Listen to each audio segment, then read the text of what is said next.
morning all of you. In our last lecture we discussed about the thermal expansion. क्या होता है thermal expansion?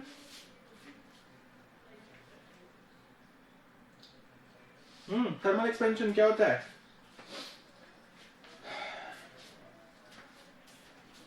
Sir किसी चीज का फैल जाना। किसी चीज का फैल जाना. When we heat up a matter, then the matter starts to expand. This is called the thermal expansion. है ना? ये पढ़ा था हमने last lecture में.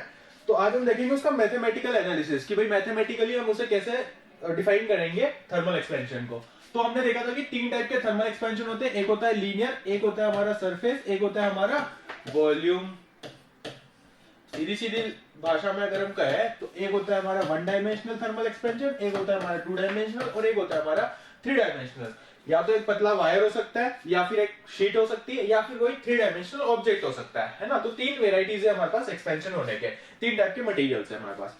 मटेरियल सेम है, तीन तरह के अलग अलग साइज एंड शेप्स है. एक हमारा सिंगल लाइन है, एक हमारा सरफेस है, तीसरा हमारा वॉल्यूम है, वॉल्यूमेट्रिक है. तो अगर हम किसी पतले वायर को थर्मल हीट करें तो ये हमारा जब एक्सपेंड होगा, जब इसकी लेंथ में बढ़ेगी तो उसे हम कहेंगे लीनियर थर्मल एक्सपेंशन. अगर हमारी जो शीट है, अरे रिक्वेस्ट भेज के वापस गया. हाँ, अगर हमारी शीट है, इसे हम टेम्परेचर देंगे, हीट अप करेंगे, तो ये जब एक्सपेंड होगी तो हम इसे कहेंगे एरिया एक्सपेंशन. और अगर कोई हमारा थ्री डायमेंशनल ऑब्जेक्ट है जिसे हम हीट अप करते हैं तो ये फैल जाता है, तो इसे हम क्या कहते हैं? Volume expansion. Volume expansion. तो हमारे पास तीन टाइप के एक्सपेंशंस थे, linear, surface and volume. There are three types of expansions, linear, area and volume. Area को हम सरफेस एक्सपेंशन भी बोल सकते हैं.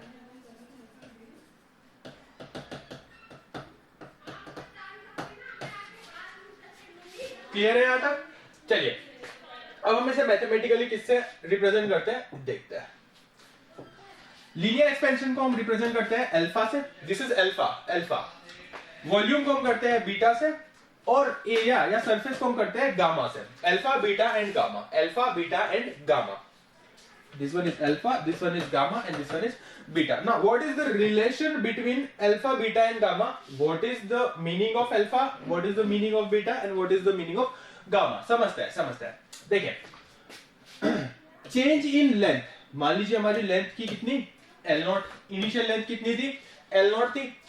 आफ्टर गिविंग डेल्टी टेम्परेचर, भाई मान लीजिए अभी 25 डिग्री सेंटीग्रेड इसका टेम्परेचर था, हमने टेम्परेचर कर दिया इसका 45 डिग्री सेंटीग्रेड. 45 degree centigrade. तो टोटल चेंज इन टेम्परेचर कितना किया हमने? Delta T is equal to 45 minus 25, that is equal to 20 degree centigrade. तो क्या हमने यहाँ पर 20 डिग्री का टेम्परेचर राइज कर दिया? 20 डिग्री टेम्परेचर राइज कर दिया. तो चेंज इन टेम्परेचर कितना हुआ? 20 डिग्री सेंटीग्रेड. इनिशियल लेंथ कितनी थी? L0. तो जब इस पे हम हीट अप करेंगे तो इसकी लेंथ कितनी हो जाएगी? L हो जाएगी. फाइनल लेंथ कितनी हो जाएगी? L हो जाएगी. तो टोटल चेंज इन लेंथ कितना हो जाएगा हमारा? Final minus initial. यही होगा हमारा चेंज इन लेंथ. तो अगर हम बात करें change in length L minus L0 upon L0 with respect to initial length, कि भाई इनिशियल लेंथ के रेस्पेक्ट में लेंथ में कितना चेंज हुआ है, क्या वो डायरेक्टली प्रोपोर्शनल टू होगा हमारा चेंज इन टेम्परेचर के? एग्री कर पा रहे हो?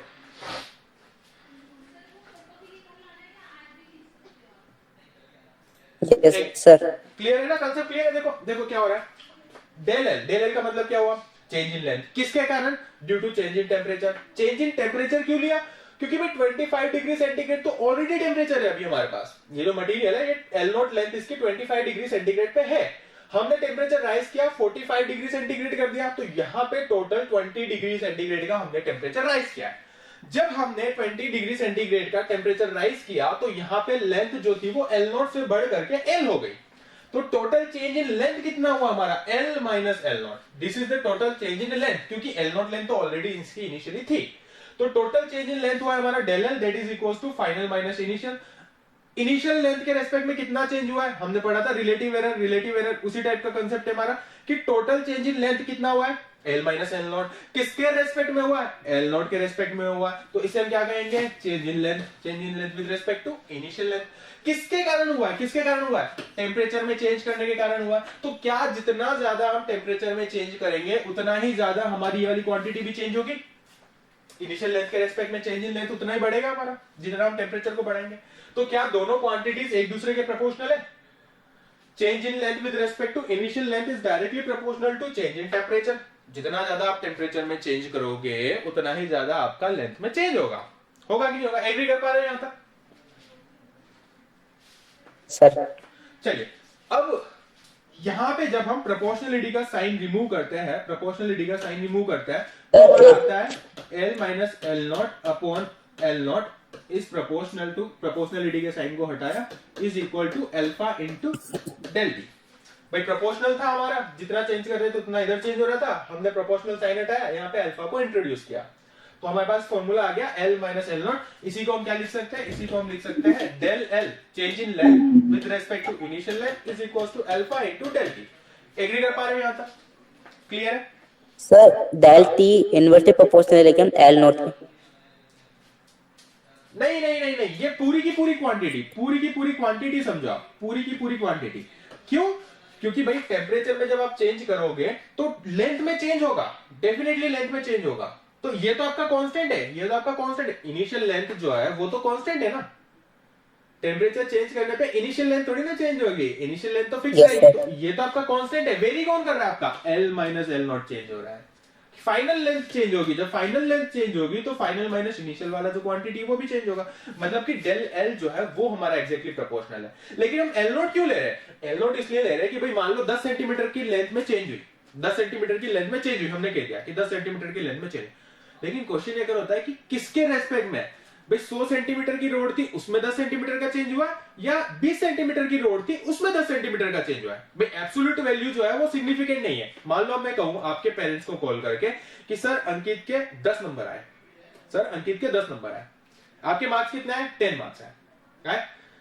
तो पेरेंट्स का जजमेंट हो सकता है क्या, जज कर सकते हैं आपके पेरेंट्स के आपके नंबर अच्छे हैं या खराब है, जज कर सकते हैं क्या, बताओ? No sir. नहीं कर सकते ना। कब तक नहीं कर सकते हैं, जब तक कि उन्हें ये ना पता चले कि कितने में से 10 नंबर आए। भाई वो अगला क्वेश्चन क्या होगा, ठीक है सर 10 मार्क्स आए लेकिन कितने में से आए। अगर 10 में से 10 आए, 10 आउट ऑफ 10 आए तब तो वेरी गुड, और अगर 100 आउट ऑफ 10 आउट ऑफ 100 आए तो फिर तुम्हें पता ही है, पता ही। तो मार्क्स तो तुम्हारे 10 मार्क्स है लेकिन कितने में से है दैट इज मोर सिग्निफिकेंट। तो चेंज इन लेंथ तो हमारा L माइनस एल नॉट है, लेकिन किसके रेस्पेक्ट में है, भाई पहले लेंथ कितनी थी, that is also more important ना, है कि नहीं। 10 marks is important but what is more important, कितने में से 10 मार्क्स आए, 10 आउट ऑफ 10 आए हैं, 20 आउट ऑफ 10 आए, 10 आउट ऑफ 20 आए हैं, या 10 आउट ऑफ 100 आए। सो इट मैटर्स कि आपके नंबर जो आपकी चेंज इन लेंथ जो है वो किसके रेस्पेक्ट में इनिशियली कितनी थी। क्लियर हुआ कंसेप्ट? अब ये तो कांस्टेंट है, पेपर जो आपका 10 नंबर का होगा, 20 का होगा, 100 का होगा, वो तो फिक्स है, वो तो फिक्स है ना इनिशियली, मैक्सिमम मार्क्स तो फिक्स है। आप कितने लाते हो वो वेरी करता है, वो वेरी करता है। तो यही हमारा कुछ छोटा सा कंसेप्ट था। अब यहां तक सबको क्लियर है क्या, change in length with respect to initial length is equal to alpha into del T. यहां तक किसी को कोई डाउट हो तो पूछो।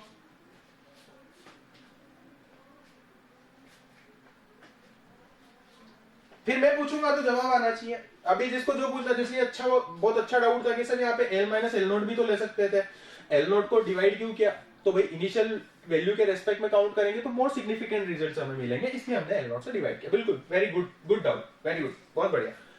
और कोई डाउट हो तो पूछो, नहीं तो फिर मैं पूछता हूँ डाउट। मुझे यहाँ पे एक डाउट आ रहा है, तो मैं पूछूं उससे पहले आप पूछ लो, आप पूछोगे तो मैं बताऊंगा, मैं पूछूंगा तो आपको बताना पड़ेगा। सोचो, 2 मिनट का टाइम ले लो। अगर ये समझ में आ गया तो वेल एंड गुड है, तब तो कोई दिक्कत नहीं, फिर तो मैं आपसे जो पूछूंगा आप बता दोगे। पूछूं मैं? हाँ भाई, क्लियर है सबको? पर प्रोपोर्शनलिटी का साइन हटेगा, अल्फा आ जाएगा हमारा। अल्फा क्या कहला जाएगा हमारा, लीनियर थर्मल एक्सपेंशन कोएफिशिएंट कहला जाएगा। सिंपल है, यही तो करते हैं बचपन से। प्रोपोर्शनलिटी के साइन को हटाते हैं, कांस्टेंट को इंट्रोड्यूस करते हैं, इक्वेशन बन जाती है, फॉर्मूला प्रोपोर्शनल का साइन हट के इक्वल्स टू आ जाता है और बस हो गया काम। फॉर्मूला तैयार, इक्वेशन तैयार है भाई।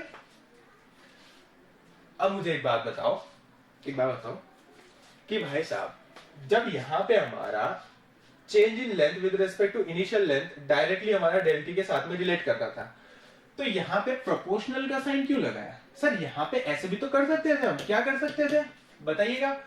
L minus L naught upon L naught is equal to del T, ये भी तो लिख सकते थे, लिख सकते थे कि नहीं लिख सकते थे? Yes sir. या फिर और क्या लिख सकते थे भाई? ऐसे भी कर सकते थे कि भाई change in length is directly proportional to del T. Proportionality का साइन हटाएंगे, L माइनस एल नॉट किस पे डिपेंड करेगा? वो कि इनिशियल लेंथ कितनी थी इनटू डेल टी। तो यहां से आ जाएगी L minus L naught upon L naught is equal to del T. Simple equation है। प्रोपोर्शनल लगा करके अल्फा इंट्रोड्यूस करने का क्या मतलब है? बोलो भाई, क्यों लगाया अल्फा? क्यों इक्वेशन को कॉम्प्लिकेट करे? क्यों सिलेबस को बढ़ाए? क्यों लीनियर थर्मल एक्सपेंशन कोएफिशिएंट को पढ़े? क्यों पढ़े बताओ? ये इक्वेशन भी तो लिख सकते थे, फिर हमने ये वाली इक्वेशन क्यों ली? यहाँ पे हमने अल्फा को इंट्रोड्यूस क्यों किया? कोई बता सकता है? सोचो। क्योंकि वो मेटल बताता है क्या बताता है? ऑब्जेक्ट किस मटेरियल का है। वेरी गुड, बिल्कुल सही बात है कि भाई ये जो अल्फा है, ये अल्फा हमें किसकी इंफॉर्मेशन देगा? मटेरियल की क्वालिटी की इंफॉर्मेशन देगा। कैसे? इस चीज को हम पहले भी पढ़ चुके हैं। कहां पे पढ़ चुके हैं? इस टाइप की चीज को कहां पढ़े हम? क्लास में। बहुत बढ़िया, वाह, शाबाश युवराज, शाबाश। 2 मुक्के लिख लो खाते में, आते स्कूल में ले लेना, ब्याज सहित 3। अरे कहां पढ़ा ये टॉपिक हमने इस टाइप का? रिलेट किया था मटेरियल की क्वालिटी को हमने। समझ रहे हो? स्ट्रेस और स्ट्रेन में, स्ट्रेस स्ट्रेन में, इलास्टिसिटी वाले टॉपिक में है कि Yes, हमारा sir. सेम डायमेंशंस था। 4 वायर लिए थे, एक था हमारा थ्रेड, एक था हमारा प्लास्टिक, एक था हमारा मेटल और एक था हमारा रबर। उन चारों के डायमेंशन सेम थे, सेम फोर्स अप्लाई कर रहे थे, सेम स्ट्रेस अप्लाई करने पे भी स्ट्रेन की वैल्यू चेंज हो रही थी। क्यों? क्योंकि मटेरियल अलग अलग था। यही वाला कंसेप्ट यहाँ पे भी लगेगा कि भाई साहब अगर मान लीजिए हम 10 सेंटीमीटर की 4 अलग अलग मटेरियल की 10 सेंटीमीटर 10 सेंटीमीटर 10 सेंटीमीटर 4 अलग अलग मटेरियल की 10 सेंटीमीटर की हम रोड लेते हैं, उसमें हम सेम डेल्टी सेम रखते हैं, सेम डेल्टी रखते हैं, डेल्टी सेम रखते हैं, डेल्टी सेम रखते हैं, डेल्टी सेम रखते हैं। तो अगर हम डेल्टी सेम रखे, एल नॉट सेम रखे, तो एल माइनस एल नॉट भी क्या होना चाहिए? सेम होना चाहिए। सब में एक्सपेंशन क्या होना चाहिए? सेम होना चाहिए। लेकिन सब में एक्सपेंशन सेम होगा क्या? सर। कोई मटेरियल ज्यादा फैलेगा, कोई मटेरियल कम फैलेगा। तो मटेरियल पे भी डिपेंड कर रहा है, तो मटेरियल पे डिपेंडेंसी कौन शो करेगा? एक और ऐसा फैक्टर होना चाहिए जो कि हमारे इस फॉर्मूला को कंप्लीट करे, which shows the dependency of the material on the temperature, that how much amount of expansion will be there when there is a change in temperature. So to show the relation between the materials expansion and the change in temperature, we required a factor. That factor is called as the linear thermal expansion coefficient alpha. Is it clear to everyone? आया मजा? Clear है आप? इसलिए हम यहाँ पे direct equals to नहीं लगाते, हम यहाँ पे एक फैक्टर्स को इंट्रोड्यूस करते हैं, which shows the dependency of change in length with respect to change in temperature due to change in the material. चलिए बढ़ते आगे। तो ये हमारा फॉर्मूला बना है कुछ इस टाइप से। ये फॉर्मूला बना है हमारा del L upon L naught is equals to alpha into del T, या फिर हम इसे लिख सकते हैं L minus L naught upon L naught is equal to alpha into del T. L minus L naught is equals to L naught alpha del T. अगर हमें निकालना है कि डेल टी टेम्परेचर में चेंज करने पे फाइनल लेंथ एल कितनी होगी, तो एल इज इक्वल टू हो जाएगा हमारा L naught plus L naught alpha del T. L naught अगर हम कॉमन लेंगे तो ये हो जाएगा हमारा 1 plus alpha del T. Simple mathematics, कुछ नहीं किया हमने। Del L upon L naught is equal to alpha del T, यहां तक हम देख चुके थे। डेल एल क्या है हमारा? चेंज इन लेंथ है, फाइनल माइनस इनिशियल है। ठीक है भाई साहब, क्रॉस मल्टीप्लीकेशन किया हमने तो एल नॉट हमारा इधर आ गया आउट करके, ये इक्वेशन बन गई। अब हमें क्या निकालना है? Length of the material after change in delta T temperature. तो हमारा चेंज इन टेम्परेचर के कारण लेंथ फाइनल कितनी होगी? तो L is equal to L naught को इधर भेज दिया, यहाँ पे एल नॉट माइनस में था, इधर आकर के प्लस में हो गया, L naught plus L naught alpha del T. L naught को कॉमन ले लिया तो L naught 1 plus alpha del T. This is the equation for L length of the material after change in delta T of the temperature. Clear हुआ answer? Yes sir. Yes sir. अब इसे एक simple simple problem से relate करते हैं। Simple problem मतलब जो हम डे टू डे लाइफ में देखते हैं। क्या देखते हैं? मान लो एक पेन है, ठीक है, उसकी इनिशियल प्राइस जो है वो कितनी है? 10 रुपीज है। और rate of change of price जो है वो हमारी है 2 रुपीज पर ईयर। और हमें निकालना है कि how much amount of price या what will be the price of this pen after 5 years। 5 years 20 rupees. कितनी हो जाएगी? 20। 20 हो जाएगी। Very good. तो हमारी फाइनल रेट कितनी हो जाएगी? 20 रुपीज हो जाएगी। कैसे हुआ भाई? इनिशियल प्राइस कितनी है? 10 रुपीज है, प्लस किस रेट से चेंज हो रहा है हमारा? 2 रुपीज पर ईयर की रेट से चेंज हो रहा है। कितने टाइम के बाद हमें निकालना है? इनटू 5 years के बाद में निकालना है। तो भाई इनिशियल हमें पता होना चाहिए, किस रेट से चेंज हो रहा है वो हमें पता होना चाहिए, और कितने टाइम के बाद हमें निकालना है, टाइम चेंज इन टाइम कितना है वो हमें पता होना चाहिए। अगर ये तीनों चीजें हमें पता है तो क्या हम निकाल सकते हैं कि after 5 years if the rate of change of price is 2 rupees per year, then how much will be the money we required to buy the pen? That is 10 plus 10, that is equals to 20 rupees। क्या अभी वाली जो हमारी problem है वो भी same है? अगर हमें डेल्टी टेम्परेचर चेंज होने के बाद में लेंथ कितनी होगी ये निकालना है, तो क्या हमें इनिशियल लेंथ कितनी है, किस रेट से हमारी लेंथ चेंज हो रही है, और कितना टेम्परेचर चेंज हो रहा है, ये तीनों चीजें अगर हमें पता है तो क्या हम final value of the length निकाल सकते हैं? एग्री कर पा रहे? Yes sir. This is the same exact problem which we have discussed. Same जो हम general day to day life में देखते हैं वही वाली प्रॉब्लम है ये। बस दिखने में थोड़ी सी कॉम्प्लिकेटेड लग रही है। क्यों? क्योंकि भाई टेम्परेचर, थर्मल, हीट, ये सारी चीजें आप पहली बार पढ़ रहे हो, लेकिन ये सारी की सारी चीजें बेसिक से रिलेटेड है, बिल्कुल बेसिक्स जो हम बचपन में पढ़ते थे। अब क्लियर हो गया आपको अच्छे से कि ये फॉर्मूला Yes, क्या sir. है, क्या निकालने के काम आएगा, और किस तरह से हमारा फॉर्मूला जो है वो डिराइव हुआ है। अगर कोई डाउट हो तो देख लो, 2 मिनट का टाइम लो, आराम से एनालाइज करो, देखो, अगर कुछ समझ में नहीं आया तो पूछ लो।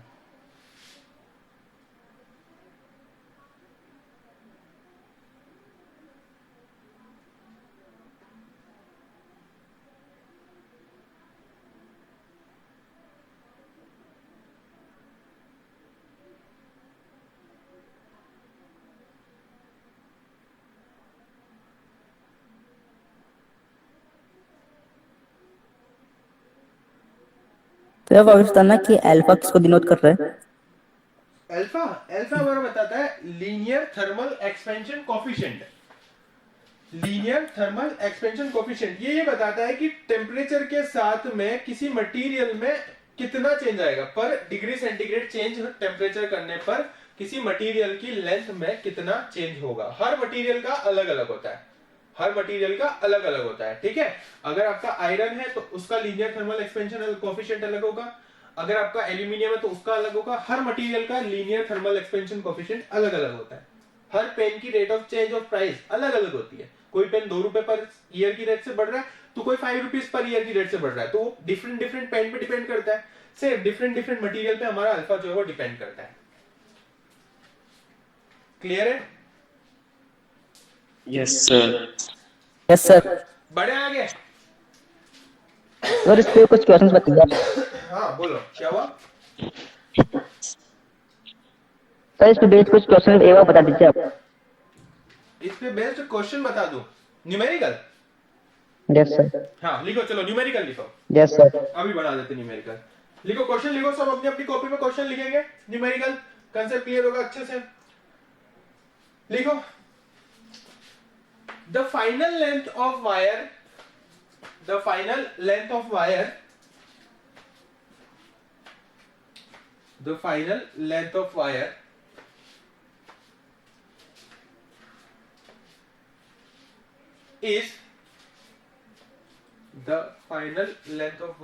is 25 centimeter. 25 centimeter.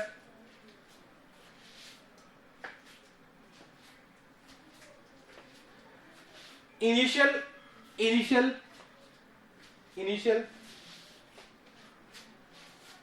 Length of wire, final length L is equal to दे रखा है 25 centimetre, initial length L0 is equal to दे रखा है 10 सेंटीमीटर, चेंज इन टेम्परेचर दे रखा है हमें 20 degree centigrade, then find the value of alpha, then find the value of alpha. If the final length of the wire is 25 centimeter and initial length of the wire was 10 centimeter and there is change of 20 degree centigrade in temperature, then find the value of alpha for the wire. लिख लिया question? Yes sir. Yes, sir. Values लिख लो, question लिख लो, formula लिख लो, solve करना, answer WhatsApp करना, कल की class में इसको डिस्कस करेंगे, आगे बढ़ते हैं अभी, ठीक है? एक और क्वेश्चन Yes, sir. एक और लिख लो, एक और लिख लो। हाँ, the final length of the wire, the final length of the wire, the final length of the wire is 20 centimeter, is 20 centimeter. The final length of the wire is 20 centimeter.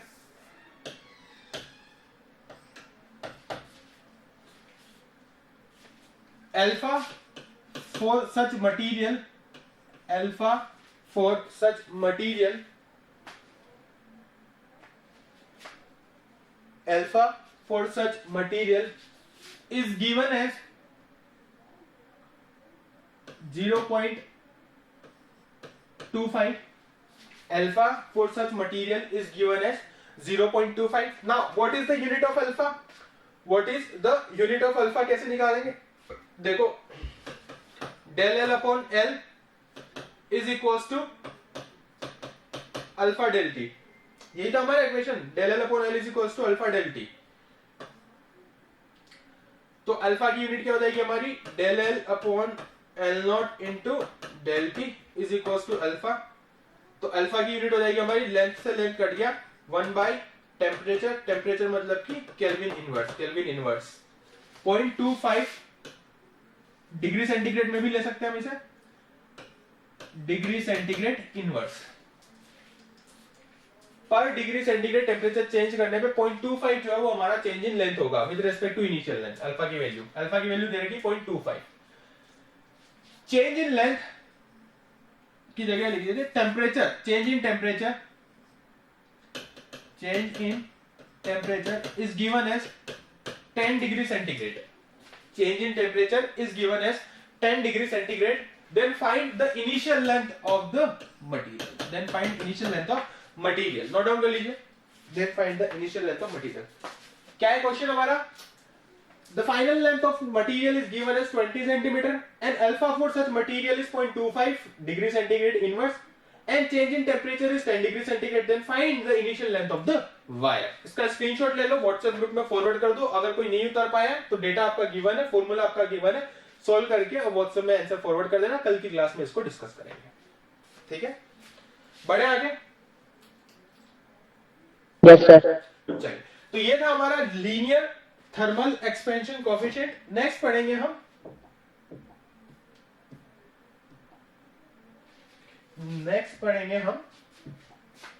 Surface या फिर area thermal expansion, area thermal expansion.